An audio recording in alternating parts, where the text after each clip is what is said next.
श्री ग्वाल भक्त जी का पावन चरित्र, भक्तमाल की पावन गाथा, भगवान के अनन्य भक्त, संतों की सेवा को ही जीवन का धन मानने वाले श्री ग्वाल भक्त जी।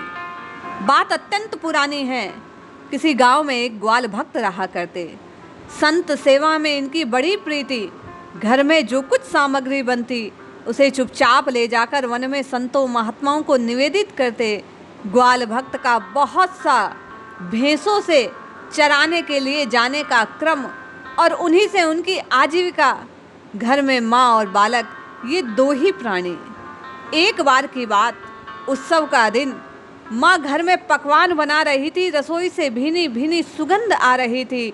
अंतःकरण में केवल ग्वाल भक्त के एक ही बात कि भोजन बने और मैं संतों को निवेदित करूं। प्रियादासी अपनी टीका में इस गाथा का विवरण करते हुए लिखते हैं, भयो एक ग्वाल साधु सेवा सो रसाल करे, परे जो ही हाथ लेके संतन न खवाए ही। पायो पकवान मध्य गयो खाई बेको आए, कि ढील भयो चोर भैंस हुई को चुराई है। जानी के छिपाई बात माता सो बनाई दई, विप्र भूको घृत संग फेरी ही आवई। दिन हो दीवारी को सु उन्हीं ही पैरायो हास, आई घर जाम लिए राम के सुनाए हैं। भक्तमाल के रचनाकार लिखते हैं कि उत्सव का दिन, माँ ने स्वादिष्ट पकवान बनाए। रसोई से भीनी भीनी खुशबू। ग्वाल भक्त के भीतर एक ही भाव कि संतों की सेवा करूं। माँ से पूछने लगे। माँ ने कहा बस अभी तैयार है। बोला माँ बहुत देर हो गई है उत्सव के चक्कर में, भैंसें भी भूखी हैं। तो अंगोछे में बांधने में वन में जाकर खाऊंगा, इन्हें भी तो भूख लगी है। ऐसा सब कहकर पकवान ले बहुत सी गठरी बांध वे वन को चले गए और जाकर विलंब न करते हुए भैंसों को चरता हुआ छोड़ वे साधु संतों की कुटिया पर जाते हैं और महाराज को जाकर विलंब के लिए क्षमा मांगते हैं और अपनी वह गठरी उनको देते हैं। संत भगवान बड़े प्रसन्न आनंदित, शीश झुकाकर चरण में ग्वाल भक्त प्रणाम करते हैं, उन्हें आशीष देते हैं और व्यंजन सब संतों की पंगत बैठती है। सिए हरि नारायण गोविंद कहकर वह प्रसाद लेना आरंभ करते हैं। ग्वाल भक्त सारे पात्र धोते हैं, स्वयं शीत प्रसादी लेते हैं और जहां वे भैंसों को चरना छोड़ गए थे वहां आकर देखते हैं कि भैंसें गायब।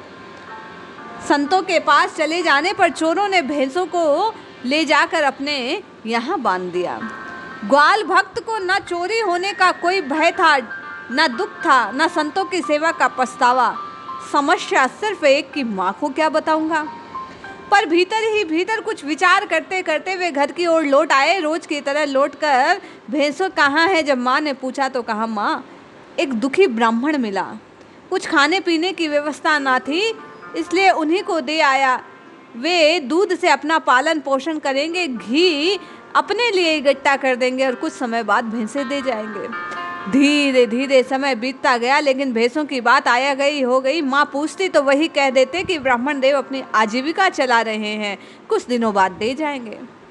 समय बीतता गया, कुछ दिन और बीते। दिवाली का उत्सव आ गया। चारों ओर पटाखे, मिठाइयाँ, पकवान, धूम मस्ती का माहौल। भगवान की प्रेरणा से चोर भी उत्सव मनाने के धुन में उन्मस्त हो गए।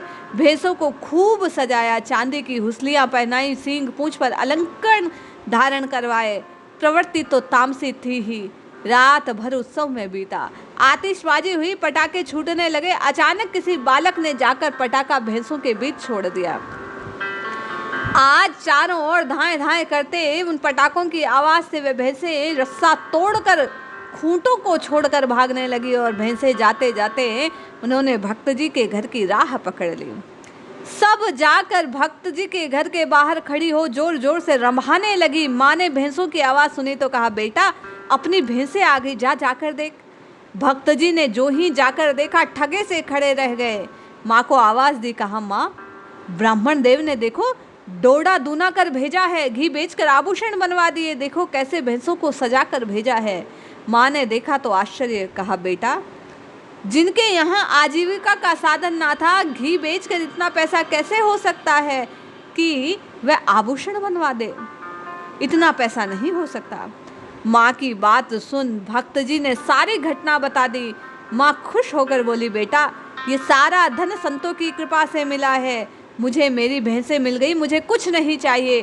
तू ये आभूषण बेचकर धन से संतों की सेवा कर, खूब सेवा कर। ऐसा कह माँ और बेटे ने भगवान के दिए आभूषणों से भगवान के जनों की, उन भक्तों की सेवा प्रसादी की और उन्हीं में समस्त धन लगा दिया। ऐसे भक्त की गाथा को श्रवण कर निश्चय ही आपके और मेरे हृदय में भी संत सेवा के भाव उदित हों, भगवान के प्रति भक्ति प्रगाढ़ हो, यही कामना है। जय श्री हरि।